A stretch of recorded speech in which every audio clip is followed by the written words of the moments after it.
Hey guys, this is Brother Peter with the Servants of Christ Jesus, and on this first Sunday of Advent, I want to talk to you today about the way to intimacy with God.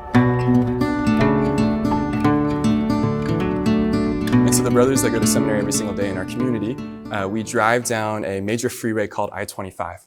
And on I-25, off onto the side, there's this big dealership that has a big bright sign. And at this big bright sign, every single day, they have these inspirational quotes. And one of the brothers, they can't stand these quotes. They think that they're so cheesy, they're so annoying, they're not helpful, they're not real, all of these things. So I intentionally try to read them every single week, and multiple times a week try to emphasize them. And so if you're a fan of these little Dove chocolates, you know what I'm talking about. They're super cheesy. They're kind of like, what is going on here? Okay. And so a few weeks ago, one of the times the billboard said, "Good things come to those who hustle."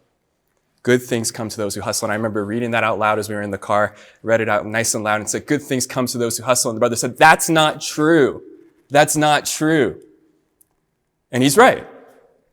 Because if a cop is trying to pull me over, and as he's pulling me over, I get out of the car and I start hustling, I'm going to get tackled.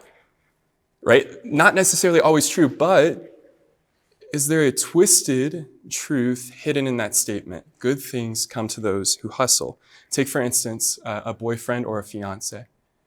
The boyfriend or the fiance who shows up at every date and says, "Hope it goes well," versus the boyfriend who actually plans. Or how about that teacher that we've all had, the teacher that just reads from the textbook, versus the teacher that gets little sleep because he can't sleep until he comes up with that one example that's just going to make everything click. Or you could ask Patrick Mahomes or Lamar Jackson, right? The past two NFL MVPs. "Hey guys, how much effort did you put into football?" Right? I don't think either of them are going to be able to say, "Well, I was just kind of born with it." There was skill, probably there at their birth, right? But there was something that was developed. There was something that was cultivated. And the fiance can't just say, "Well, the date just always works out." No, there's an intentionality and there's a planning. And you and me, who desire intimacy with God, how many times do we just show up in the chapel and we just come and we just sit there and it's like, "God, do something. Do something for me, Lord." All right, because maybe I don't want to get in the way. Or how many of us, we have this thought in our lives of, it'd be really good if I did that spiritual practice. But then when push comes to shove, we never do it.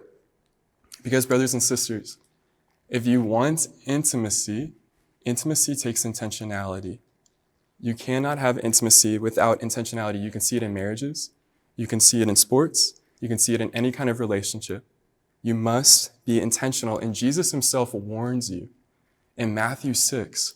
When his apostles come to him wanting to learn how to pray, Jesus says two warnings to them about prayer in Matthew 6. He says, "And when you pray, you must not be like the hypocrites, for they love to stand and pray on the street corners in public."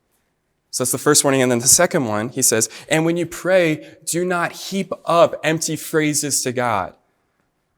So when Jesus is teaching his apostles how to pray, he says, be intentional where you pray and how you pray. And so what the servants want to do this month is we just want to be intentional with you, giving you some tools for how you can be more intentional with the Lord. So today's first tool, make a resolution. When you walk away from prayer, have some practical resolution that you're going to do based off of something that I prayed about. So my prayer is carrying throughout the day. How am I going to remember that, Brother Peter? Write it on your hand. Just one letter. And so we hope that these videos are a blessing to you, and we're praying for you this Advent. God bless you.